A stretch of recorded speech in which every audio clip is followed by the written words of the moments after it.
ang makakasama po natin ay si Deputy Director General po ng TESDA, si Mr. Si Yusek Aniceto Bertiz III. Magandang hapon po, Yusek! Magandang hapon sa inyo, Yes. at sa lahat po na nakikinig ngayon sa mansulok ng mundo, magandang umaga, tanghali at gabi. At of course, from the Philippines, magandang gabi na sa inyong lahat. Yes. Ayun, si Yusek Aniceto Bertiz III po ang Deputy Director General po ng TESDA. Kasi po, Yusek, marami po ang nagre-request na sana po yung makapanayan po namin kayo dito dahil ang dami pong natulungan at matutulungan pa po ng TESDA, no? Lalo na po sa larangan po ng livelihood. Yes po. So, unahin na po natin, Yusek, kung ano po ba ang TESDA? Magandang tanong yan, Mama. Ang TESDA kasi is a mandated by law before it was the National Youth Manpower Council. And in 1994, under Republic Act, naging siyang Technical Education and Skills Development Authority wherein we are developing our people, workforce, especially for our country, not necessarily for overseas work. So we are also the training arm of the government. And alam niyo naman lahat ng mga pagsasanay, upskilling, reskilling, and retooling ng ating mga kababayan ay lalong-lalo na in partnership with different government agency. Opo. It is TESDA who's handling that. So we are offering hundreds of different Yun. skills training and courses nationwide. We have 16 regional offices, and also aside from that, we have 82 provincial offices and 4,500 plus na mga Wow. schools, both run by private and public, which is, but of course, under the supervisions and accreditations siya ng TESDA. Kaya nga, saan man sulok ng Pilipinas ay nandun tayo, naghahatid tayo ng mga pagsasanay para sa magkaroon ng kaalaman ng ating mga kababayan, kakayahan, of course, tungo sa kabuhayan. Ayun. So, kanina po, ito mga kapatid, kasi madami po tayo. Bago tayo mag-proceed sa mga libreng kurso po ng TESDA, Yusek, ano po ba yung mga plano po ninyo or mga projects po ninyo ngayon? For the future. Oo, sa mga OFWs, Yeah, mga particular po sa upcoming. mga OFWs po natin na nakikinig ngayon. Kasi, yun nga po, nabanggit ko po sa inyo kanina, Yusek, madami po tayong listeners and viewers po na mga OFWs po. Tama yan. Alam mo ba na almost 95% lahat ng mga overseas Filipino workers natin ay dumadaan ng TESDA. Kasi because of their need for the national certifications, whether Opo. it's NC1, NC2, all the way to NC3. Mapa entry-level skills yan up to the highly skills or technical skills certifications ay dumadaan ng TESDA yan. At syempre, sa ngayon, ang kagandahan ngayon, mas hinahanap ng ibang bansa ang national certification ng TESDA Wow. compare sa diploma. So, mas tumataas, actually, especially in the Middle East and other countries, ay ang hinahanap kagad nila pag ikaw ay skilled workers, ang national certification ng TESDA. So, kami ang nagse-certified magmula sa mga welders, mechanics, chef, healthcare sectors, because we have different priority sectors. Unang-una, of course, agriculture, which is the priority sector of our President Opo. Bongbong Marcos. And second is construction. Yes po. And then, of course, under constructions, we have the healthcare, the tourism, and at the same time, yung mga bagong new future skills of the futures that we are offering, tulad ng mga cybersecurities, IT BPMs, ng mga call centers agent, programmers, web development, creative web design, lahat yan, meron ng TESDA niyan. Yeah. So, malaking tulong po pala yung, I'm sorry, Yusek, ano po yung tawag po doon, yung sa certificate po? National certifications. We call it the NC, TESDA NCs, or mayroon niyang pagmula NC1, NC2, NC3, NC4, up to the higher level, which is NC4 and above. Yan yung mga diploma courses natin. Kasi in TESDA, hindi lang mga short courses ang ino-offer natin. Meron tayong mga 3-year diploma courses. Of course, under ng Free Education Act Law. Ay nagbibigay tayo ng mga libreng kurso kung ikaw ay hindi pa handa para kumuha or wala pang sapat na kakayanan or kaperahan, I mean, Yun nga po pagdating eh. sa ang mga anak natin gusto nating ilagay sa mga formal higher educations, meron pong ino-offer na 3 years diploma courses ang TESDA.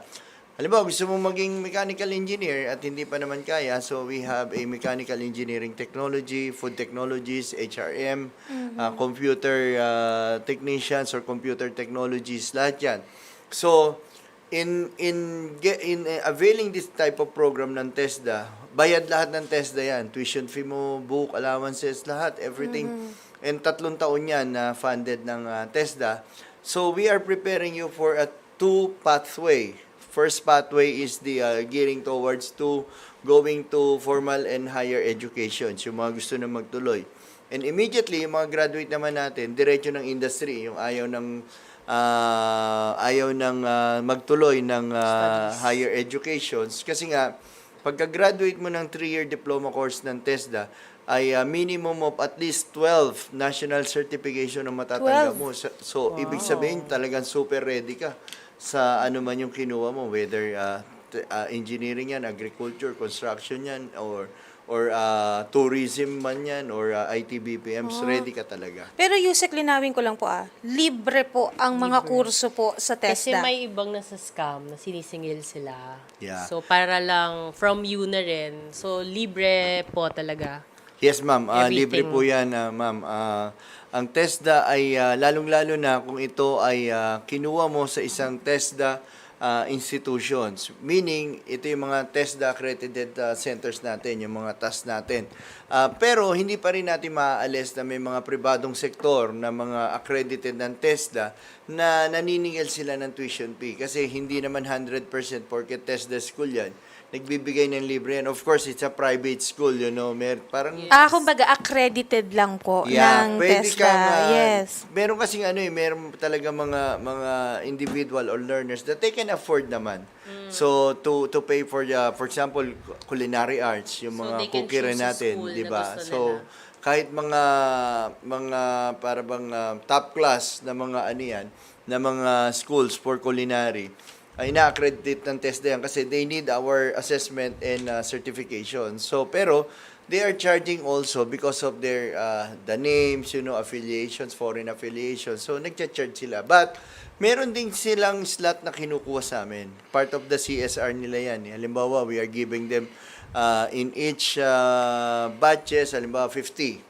Yun, scholar yun. Pero nag-aaral yun, halimbawa sa mga tulad yan, ng partner natin na Lyceum, Don Bosco, yung mga lalaking mga colleges and university, nagbibigay kami ng mga scholarship dyan. Pero most of our schools accredited nationwide ay full scholarship po yan. May allowance pa kaming binibigay. Wow.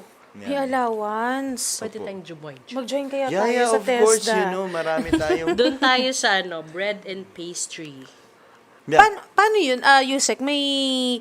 Paano kung po? mag-a-apply kami? What are the requirements that we need? Actually, depende sa kung anong makuha mong scholarship funding. Halimbawa, STEP. Ito yung mga kababayan natin na sa laylayan ng lipunan, yung mga poorest of the poor natin. Even non-high school graduate, Yes. tinatanggap yan. Pwede silang mag-bread and pastry production sa NC2. Ang kagandahan dito, yung scholarship under STEP, syempre libre yan. Binibigyan pa namin sila ng startup toolkit. Bread and pastry, bibigyan ka namin oven. Kasi hindi mahal maliit yun na eh. oven, Oo, ang mahal malaking yung mga oven. gamit Pang-bake eh. talaga. Yeah, yung pang-bake na oven talaga. Para Wow. sa ganun, yung ating mga graduate, nagsisimula na silang makapaghanap buhay. Kasi this is a skills development training at the same time livelihood program ng TESDA. So, kung TWSP, Training for Work Scholarship Program man ang na-avail mo, of course, walang toolkit yan, pero bayad din namin lahat, libre din yan. So, depende kung anong scholarship fund ang available na naibigay sa iyo. Lahat po yan ay walang binabayaran. Ang TESDA po ba ay may online courses din po? Yeah, actually, nung pandemic, alam nyo, ma'am, ito yung mga number one flavor of the year all throughout the pandemic Online. natin. We have more than 2 million na nag-avail ng TESDA online program natin. We are offering 150 different skills courses, technical courses na available yan sa online natin. Magmula tourism, constructions, computer programming, ICT, meron din tayong mga soft skills, yung mga self-development, entrepreneurship, lahat meron yan. So, and ang kagandahan dito, you learn at your own pace. You don't need to attend physical classroom. Tapos meron din yung assessment. You can take the exam online. And later on, mabibigyan ka ng certificate of completions. But if you would like to pursue a national certifications, all you need to do is you go to any of our accredited centers or yung mga provincial training centers natin or TESDA offices para to get your national certification para ma-assess po kayo. Ayun naman pala. Perfect. Ayan. Ay, may tatanong, Yusek. Nag-o-offer daw po ba kayo ng language courses? Yes, of course. Napakagandang tanong yan. Korean. Yan. Nag-offer tayo ng Korean language, French language. Germany, we are developing. Of course, Nihongo. We are offering Japanese language. Both Wow. culture, 450 hours yan. They pasok yan sa entry and for level ng Japanese. Of course, we have Mandarin and English proficiency for customer service. So, yung mga nasa Wow. call center natin, para mas ma-develop pa yung kanilang language skills, nag-enroll sila sa atin. Ang kagandahan dito, pure online to. You don't need to go there face-to-face. You can have it online. And at libre yan, of free. course. Yeah, Yun. of Pwede course. rin i-tutor, no? Gawin Yeah. mo. Alam na natin. Parang may nagtatanong sa likod. May magre-resign ba? Ba't nagtatanong ng Nihongo? May magja-Japan ba? Oo. Okay. And ito nga, Yusek, yung mga patok po, yung mga kurso Ano po. yung mabenta po as of the moment ngayon na courses? Dahil sa boom ang ating construction industry and TESDA is partnering with different industry. We have different industry board na tinatawag. So, kapartner natin ang Philippine Contractors Association, Opo. Philippine Welding Association, and many more. Of course, DPWH and other national government. So, mataas yung demand natin para sa ating mga construction courses. Lahat yan. Backhoe operations, masonry, carpentry, EIM, electrical installation maintenance, welding, etc. Lahat yan. Yan yung mga top courses na kinukuha ngayon because yung ating mga graduate kasi, we implemented an SIL or SIL program which is the Supervised Industry Learning. Yes po. Nag-aaral ka na sa amin ng the actual training courses, of course, classroom, and then before the assessment and certifications, meron kaming partners na mga construction company. For example, we're talking about construction industry na doon nila napapractice yun. And at the same time, Parang intern, OJT. yes, the apprenticeship Opo. program. So, nung araw, OJT ang tawag Opo, yan. Ngayon, opo, kaya opo. tinawag natin Supervised Industry Learning. We make sure na yung pinag-aralan nila, yun yung kinoconduct nila. Dati kasi naubuso yan Opo, di ba? opo. OJT ka, imbes na forklift operation ang pinapractice mo, pinagbubuhat ka ng mga kahon or Titimpla ka ng pinag-janitor ka. kape. So, ngayon, hindi na. Dapat malaman nila. And then, we will conduct the assessment and certifications para magkaroon ka ng NC2. Ang kagandahan nito, mismong yung industry na kapartner ng TESDA, sila yung nag-hire sa mga atin. Kaya nga ang taas ng So parang mas employment. priority po nila ang mga galing po Galing ng TESDA. TESDA. Yes, tsaka isa pa, mataas ang ating employment rate, we are the highest, 84.72% ng graduate natin ay nakahanap ng trabaho dahil nga dun sa ating very aggressive area-based demand-driven TPED program. It's no longer supply-demand-driven but we are focusing much more on the area-based demand-driven program. We are coordinating with different local government units. Kaya alam natin, halimbawa, Quezon City or Pampanga, kung ano yung mga industriya na meron doon sa mga bayan na yon, then doon natin dinidevelop yung kurso nila. Nang sa ganun, pagka-graduate ng ating mga learners, may trabaho sila. Meron din po pala kayong driving, Yusek? Yes, NC? Driving yes. NC2? Yeah, isa to sa pinakamaraming kumukuha ngayon, lalong-lalo na nung nag-boom din yung ating mga deliveries, At of course, kasi ang kagandahan ng ating driving NC2, libre ito eh. Pagka ikaw ay nag-aral, of course, with all due respect do sa mga private driving school, mahal kasi sila. Yeah. Sa TESDA, wala silang binabayaran. May allowances pa sila. May libre po bang car dyan?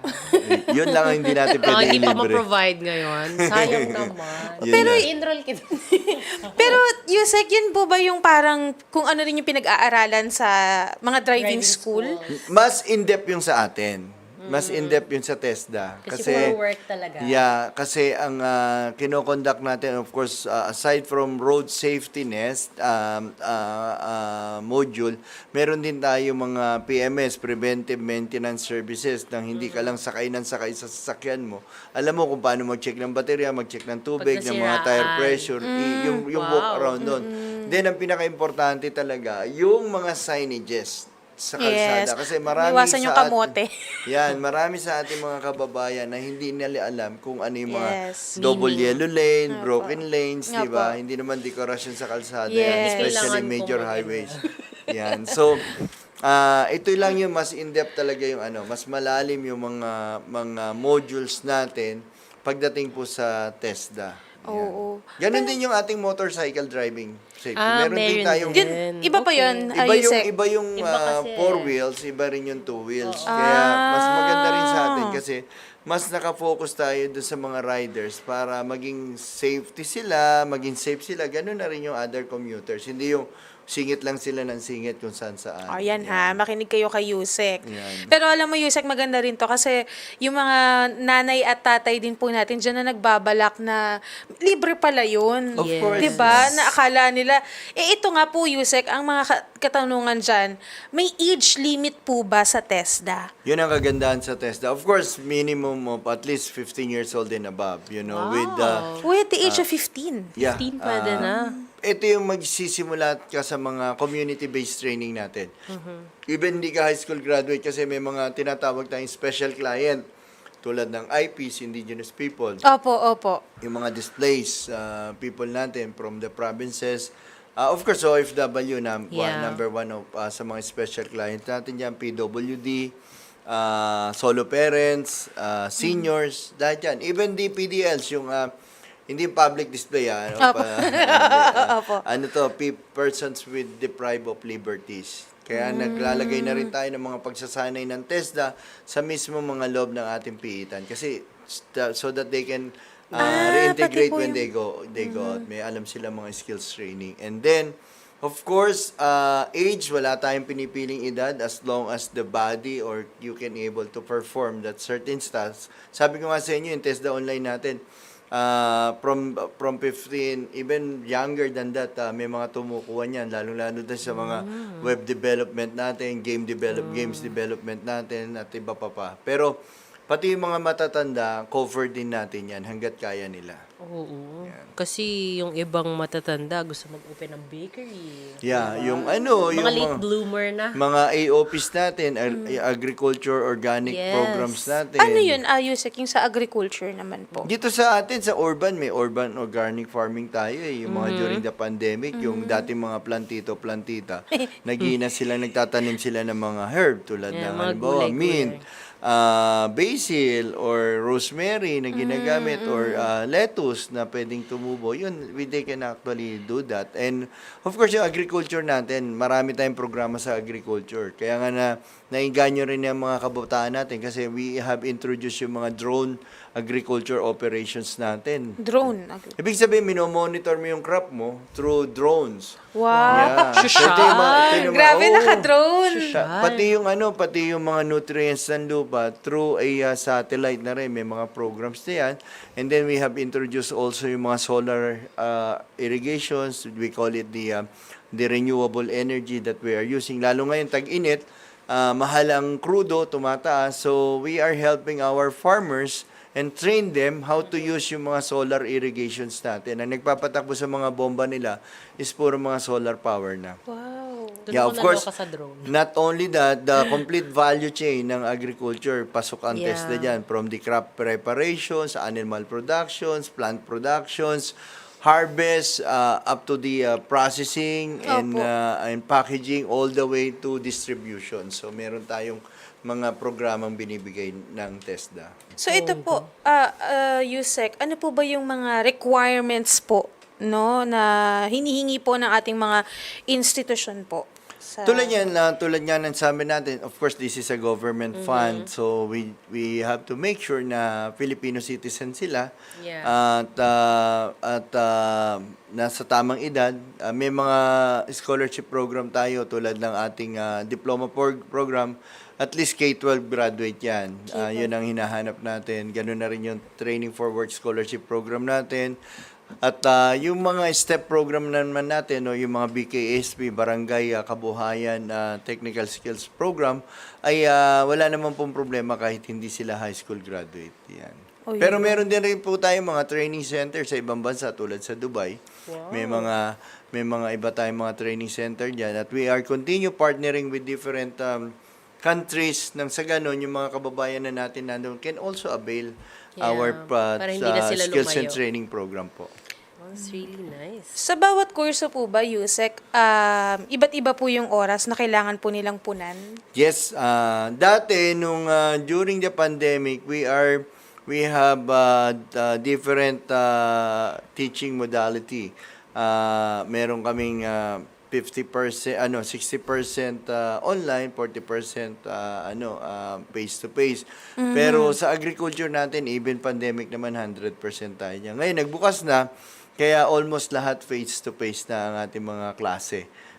Para din doon sa ating mga kababayan na may trabaho sa umaga at gusto mag-aral ng TESDA, meron din tayong mga night classes, weekend classes. Ayun, yun nga yung gusto ko rin itanong. Paano kung, Yusek, kunyari po yung mga viewers po natin, nag-aaral po sa umaga or nagtatrabaho po sa umaga. Dalawang Opo. work. Yeah. Gusto po nilang mag-aral, na engganyo po sila ngayon na pumasok sa TESDA. Meron tayong mga schools na nag-o-offer sa gabi at saka sa weekend.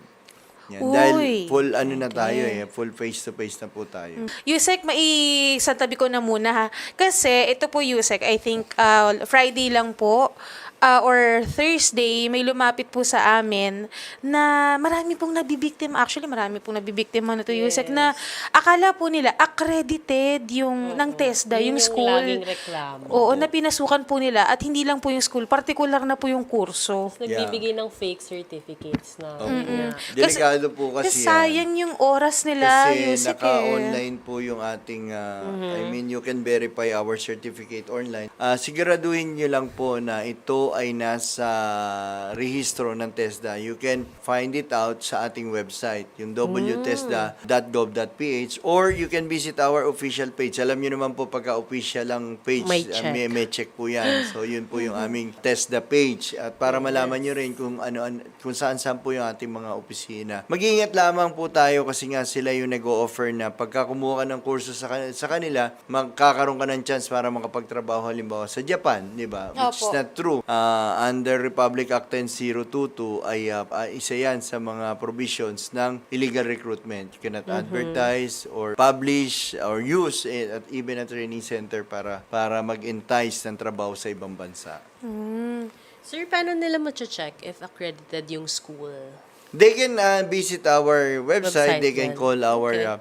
they can call our hotline. Yan, meron po tayong sumasagot niyan 24/7. Wow. Yan po. Paano po ba nag-start ang Very TESDA, nice talaga. Yusek? Actually, Parang may ano lang po yan eh. this was the time of of course, the Ferdinand Marcos, the senior.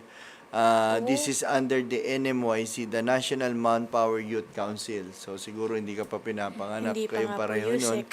And then in 1994, naging siyang TESDA, Technical Education Skills Development Authority, under President Ramos. Ramos Yan. po. So Opo. naging na siyang authority. At pero ang focus talaga niyan is to develop. Kasi during that time, boom ang ating industrialization sa agriculture. So, tinitrain natin yung mga kababayan. At the same time, nagkaroon din tayo mga tinatawag ni stopgap na dahil sa bumaksak din ang ating ekonomiya Yes that po. year, prepare naman itong mga ito para sa pagtatrabaho sa ibang bansa. So, yun. Kaya nga, ngayon, after 28 years, since 1994, napakalaki na po ng pinagbago ng TESDA. Kasi nung araw po ay kung ano yung makita nyo sa listahan namin, Opo. palista lang kayo or mag-training kayo, bahala ka sa buhay mo kung magamit mo yan. Hindi, di ba? Pero ngayon, we make sure or we assure our learners na may partner industry kami. Kung hindi ka man pumasa sa first interview, second interview, you can actually be retrained and get another courses naman po. Pero Yusek, meron pa po ba kayong ibang upcoming projects po ang TESDA or any announcement po sa TESDA? Yes, of course, yung mga skills of the futures natin, skills for success, di ba? Sabi nga nung there was a recent study no, na lumabas na meron daw mga culture shock ang ating mga kababayan pagdating sa pagtatrabaho kasi nga yung during the pandemic is online sila. Pero part of the modules kasi ng TESDA is meron kaming tinatawag na basic, tapos yung core, tsaka yung aming common competencies. So kasama dyan pati yung attitude, character, yung basic skills of the future or soft skills natin. At talking about yung courses natin, we are concentrating or aggressively pursuing yung ating mga diploma courses para doon sa mga kababayan, mga kabataan na naapektuhan. Meron po kaming 3 years diploma courses nationwide that we are offering. I think 500 plus registered courses yan nationwide that you can avail. At ang kagandahan po niyan, full scholarship yan. Of course, meron din tayong mga qualification dyan. Kasi hindi naman lahat. Ang priority pa rin natin, siyempre, yung mga mahihirap na hindi makapag-aral. And para naman doon sa iba pa, we are focusing more on agriculture. Any different agriculture skills training program, meron po tayo niyan. Sa construction, napakataas po ng demand ng construction ngayon. May shortages. Kaya nga, we are aggressively partnering with different LGU. Kasi pag dumadaan sa kanila ang national project, we make sure yung dadaanan ng mga probinsya or mga lalawigan or yung mga lugar ay hindi na nila kailangan pang magdala pa ng mga skilled workers para gawin yung trabaho. So we are partnering with the local government unit. Tinetrain natin yung mga tao doon para pagdaan ng proyekto na yun, sila mismo ay magkakaroon ng trabaho. Siyempre, yung wearful effect niya, ang isang mamamayan nagkaroon ng trabaho, di ba? Giginawa rin, lalago rin. Yung mga tinatawag na mga part of the value chain of the program. Agriculture, of course, yung IT BPM natin, Naku, yung mataas business din yan, process Yusek. management natin, napakataas ng demand. Opo. Kasi sabi nga po ng mga BPM industry na kulang sila ngayon sa mga call center sa agent nila. Kasi ngayon,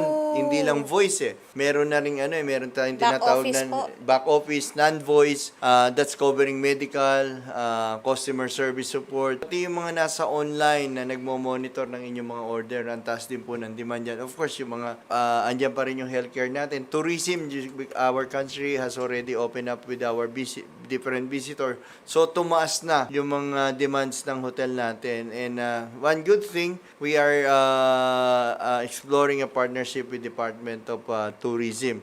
And yun, isa rin pa sa good news na ibabalita ko, yung Philippine Credit Transfer. So, yung mga graduate natin ng TESDA, yung mga ibang courses, skills training, halimbawa, lalong-lalo na kung mga engineering courses ang kinukuha nyo, makikredit na to sa mga universidad because we sign a MOA with the CHED.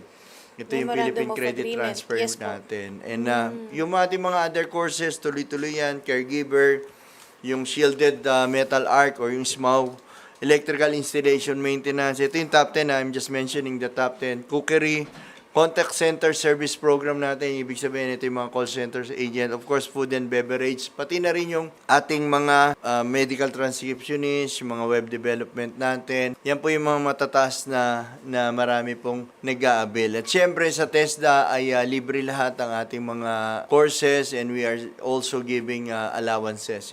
Pero hindi lahat ay merong natatanggap po na toolkit. Depende po kung ano po yung kursong kukunin nyo or scholarship funding. Okay. Last question na po, Yusek. Bago po namin pakawalan si Yusek.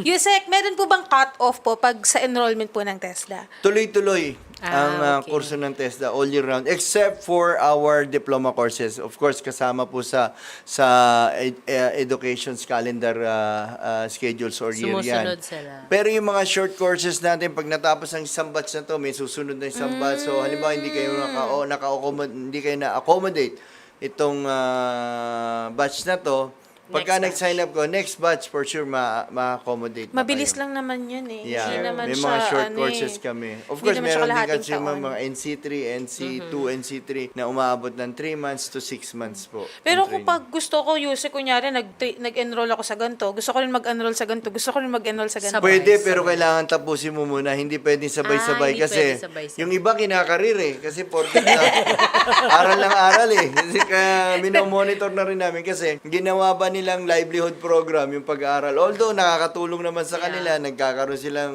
kaalaman. Pero dahil nga sa allowance na 160 pesos per day, pagkatapos i-enroll na naman. Para sabay-sabay. So, ibig Parang di sabihin, okay. ang habol lang nila is yung allowance. Yan. Tulad nung pandemic, nagbibigay pa kami up to PPE allowance, 500 internet allowance. Pero yun, dahil nga open na tayo, tinanggal na natin. Pero meron pa rin tayong tinatawag na daily allowance. So, pagka-graduate nila, matatanggap nila yun. Sir, baka may gusto kang i-greet, syempre, yung mga kababayan, mga Yes. ano natin sa TESDA, kasama natin sa Yan, TESDA. syempre binabati ko yung ating mga ilang milyon, I think almost 11 million na mga OFW. Tandaan nyo lang na your skills is your future. Paghandaan po natin yung pagbabalik sa ating bansa, hindi yung pag-alis. At alam nyo naman, yung gastos sa mga luxury goods ay wala pong kwenta dahil later on, pagbili nyo ng isang mamahalin na cellphone, bukas mura na yan. Pero pag-ipunan nyo po, andito ang TESDA para pagyamanin ang inyong kaalaman, ang inyong mga skills para magkaroon ng mga bagong kaalaman, kakayahan tungo sa kabuhayan. Dahil sa TESDA ay tutulungan po namin kayo na pagyamanin ang inyong mga hard-earned money. Of course, yung ating mga kababayan dito sa ating bansa, ang TESDA rin po ay tutulong para mabigyan kayo ng mga dagdag kaalaman para makapaghanap buhay kayo dito sa ating bansa. At mismo kami ay naghahanap po ng mga partners industry that Yes. will going to hire your talent. Yan. Yun. Tamaan kasi ako, may hit. Natamaan siya, Yusek, sa mga luxury. Pinaghirapan naman ni Garrett yun. Pinaghirapan ni Attorney Garrett. Sana all. So, thank you very much. Thank you so much. Kay Yeah. Deputy Director General po ng TESDA, si Yusek Aniceto Bertiz III.